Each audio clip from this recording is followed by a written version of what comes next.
Hello everyone. तो कैसे हैं आप लोग? उम्मीद करता हूँ मस्त होंगे, स्वस्थ होंगे और आप सभी पढ़ाई लिखाई कर रहे होंगे। मेरा नाम अंकित राज और आप देख रहे हैं यूट्यूब चैनल रॉयलिटी बायोलॉजी वाला। हम लोग क्लास 11 का एक चैप्टर पढ़ रहे थे जिस चैप्टर का नाम था वनस्पति जगत, जिसे इंग्लिश में प्लांट किंगडम कहा जाता है और इसे पादप जगत भी कहते हैं। इस चैप्टर का हम लोग इस चैप्टर में हम लोग सवाल ब्रायोफाइट, टेरिडोफाइट, जिम्नोस्पर्म तथा एंजियोस्पर्म के बारे में पढ़ने वाले हैं, जिसमें से हम लोग सवाल को कंप्लीट किया था इसे प्रीवियस वीडियो में। अगर आप सभी वो सभी वीडियो नहीं देखे हैं तो प्लीज़ वो सारा वीडियो प्लेलिस्ट से आप सभी चेक कर सकते हैं या फिर डिस्क्रिप्शन बॉक्स में डाल दिया जाएगा। तो चलिए बिना वक्त को गवाए शुरू करते हैं। आज के इस क्लास में हम लोग क्या पढ़ने वाले हैं? तो आज को इस क्लास में हम लोग जानेंगे ब्रायोफाइट के बारे में। ब्रायोफाइट क्या है, ब्रायोफाइट के और कितने भाग होते हैं, वो सारे चीज़ों के बारे में आज हम लोग डिस्कस करने वाले हैं। अगर आप सभी हमारे इस चैनल पर नए हैं तो प्लीज़ वीडियो को लाइक कीजिएगा, चैनल पर नए हैं तो चैनल को सब्सक्राइब कीजिएगा। बिना वक्त को गवाए चलिए शुरू करते हैं। हम लोग आज ब्रायोफाइट के बारे में पढ़ने वाले हैं।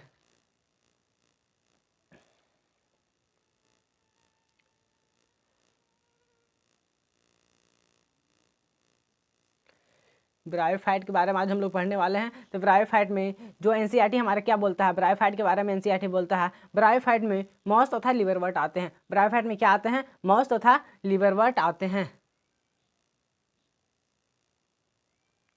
मॉस तथा लिवरवर्ट आते हैं जो प्रायः पहाड़ियों तथा नम छायादार क्षेत्रों में पाए जाते हैं। प्रायः पहाड़ियों में नम तथा छायादार क्षेत्रों में पाए जाते हैं। ब्रायोफाइट को पादप जगत का जल स्थल भी कहते हैं, क्योंकि ये भूमि पर जीवित रह सकते हैं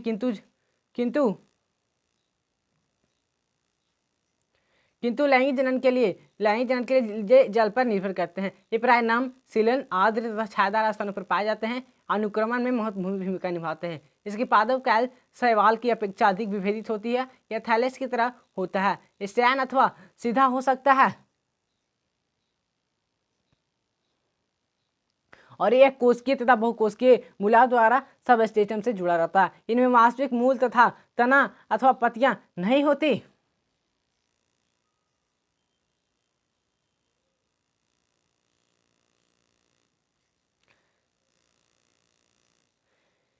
इनकी पादप अनुक्रमण में महत्वपूर्ण भूमिका निभाते हैं। ये स्वायन अथवा सीधा होता है और एक कोशिकीय तथा बहुकोशिकीय मूलाओं द्वारा सब स्टेटम से जुड़ा रहता है। इनमें वास्तविक मूल, तना अथवा पत्तियां नहीं पाई जाती है। इनमें मूलसम, पतिसम अथवा तनासम संरचनाएं होती है, यानी कि मूल के समान, पतिसम यानी पत्ती के समान तथा तनासम यानी कि तना के समान इसमें संरचना पाया जाता है। ब्रायोफाइट की मुख्य काय जो होती है वो कैसी होती है? वो अगुणित होती है और ये युग्मक को उत्पन्न करती है, इसलिए इन्हें क्या कहा जाता है?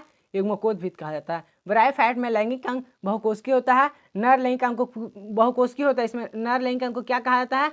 पुंधानी कहा जाता है। ये द्विकशाभिक पुमंग उत्पन्न करते हैं। माता जनन को स्त्रीधानी कहते हैं। यह फ्लास्क के आकार का होता है, इसमें एक अंड होता है। पुमंग को पानी में छोड़ दिया जाता है। ये स्त्रीधन के संपर्क में आते हैं और अंडे से संगलित हो जाते हैं, जिसके कारण युग्मनज बनता है। युग्मनज में तुरंत न्यूनीकरण विभाजन नहीं होता और इस एक बहुकोशिकीय बीजाणु विविध यानी कि जिसे हम लोग स्पोरोफाइट कहते हैं बन जाता है। स्पोरोफाइट मुक्त जवी नहीं है, बल्कि यह प्रकाश संश्लेषी युग्मकोद्भिद से जुड़ा रहता है और इससे अपना पोषण को प्राप्त करते रहता है। स्पोरोफाइट क्या है? स्पोरोफाइट की कुछ कोशिकाओं में न्यूनीकरण विभाजन होता है जिसे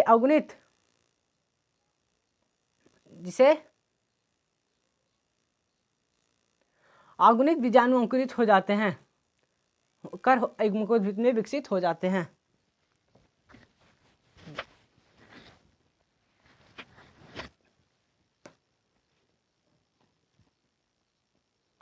ब्रायोफाइट का बहुत ही कम आर्थिक महत्व, क्या इसका कोई इकोनॉमिक्स इंपॉर्टेंस है? इसका बहुत ही कम आर्थिक महत्व है, लेकिन कुछ मौस तथा शाकाहारी स्तनधारियों, पक्षियों तथा अन्य प्राणियों को भोजन प्राप्त करते हैं। स्फेग्नम के कुछ स्पीशीज पीट प्रदान करते हैं जिसका उपयोग ईंधन के रूप में करते हैं। इसका उपयोग पैकिंग और सजीव पदार्थों को स्थानांतरित करने में भी करते हैं। इसका यह कारण है कि इनमें पानी को रोकने की बहुत क्षमता अधिक होती है और इसका कारण यह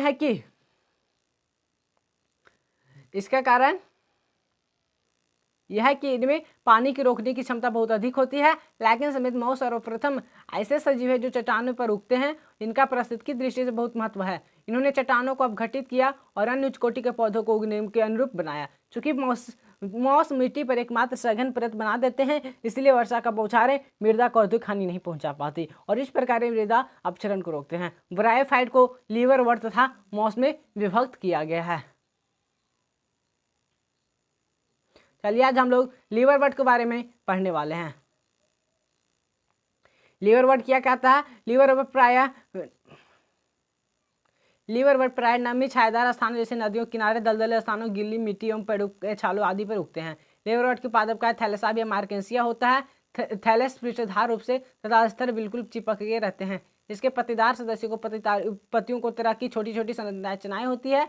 तनी की तरह की रचनाएं पर दो कतारों में होती है। लीवरवर्ट में अलैंगिक जनन थैलेस के विखंडन अथवा विशिष्ट संरचना के जेमा के द्वारा होता है। जेमा हरी बहुकोशिकीय अलैंगिक कलियां हैं। ये छोटे छोटे पात्रों जिन्हें जेमा कप कहते हैं में स्थित होते हैं। जेमा को आप सभी देख सकते हैं, हमारे इस एनसीईआरटी में दिया हुआ है। आप सभी देख सकते हैं, ये हमारा जेमा कप रहा, ये स्त्रीधानी हो गया, ये हमारा स्त्रीधानी है। यहाँ पर आप सभी देख सकते हैं जेमा कप, और ये हमारा पुंधानी है।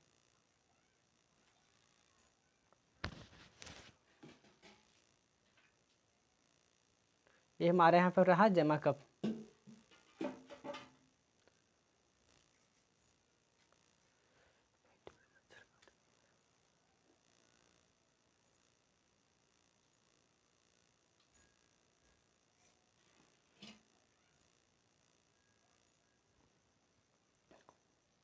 लीवरवर्ट में अलैंगिक जनन थैलेस के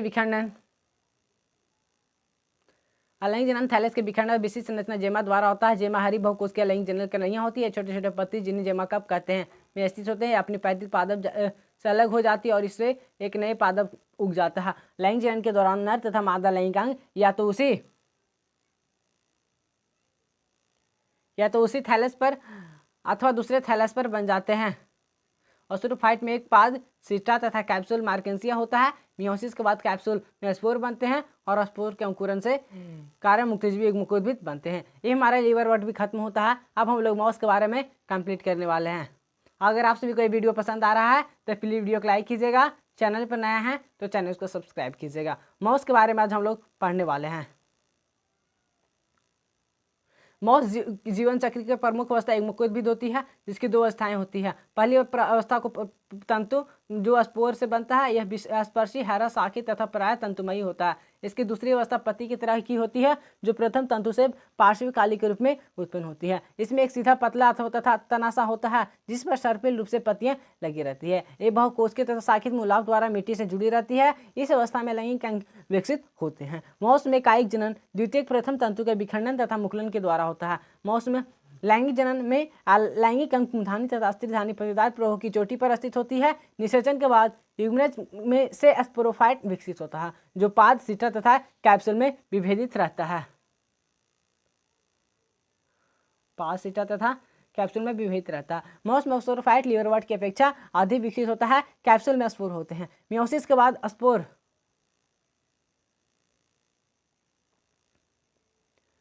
मियोसिस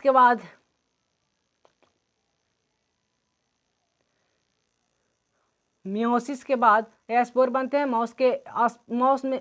मॉस में स्पोर विकसित की बहुत विस्तृत प्रणाली होती है। इसका सामान्य सदस्य फ्यूनेरिया, पॉलीट्राइकम तथा आस्फेगनम है। हमारा मॉस का 3 एग्जाम्पल दिया हुआ, फ्यूनेरिया, पॉलीट्राइकम तथा आस्फेगनम। अगर आप सभी को हमारे वीडियो पसंद आ रहा है तो प्लीज वीडियो को लाइक कीजिएगा। चैनल पर नया है तो चैनल को सब्सक्राइब कीजिएगा। ये वीडियो आप लोगों को जैसा भी लगा हो हमें कमेंट बॉक्स में जरूर बताइए। आपको अच्छा लगा हो, खराब लगा हो, जैसा भी लगा हो, आप अपना राय हमारे कमेंट बॉक्स में जरूर दीजिएगा। तो चलिए मिलते हैं अगली वीडियो में शानदार टॉपिक के साथ। तो अगर आप तो तब तक के लिए जय हिंद, जय भारत, वंदे मातरम।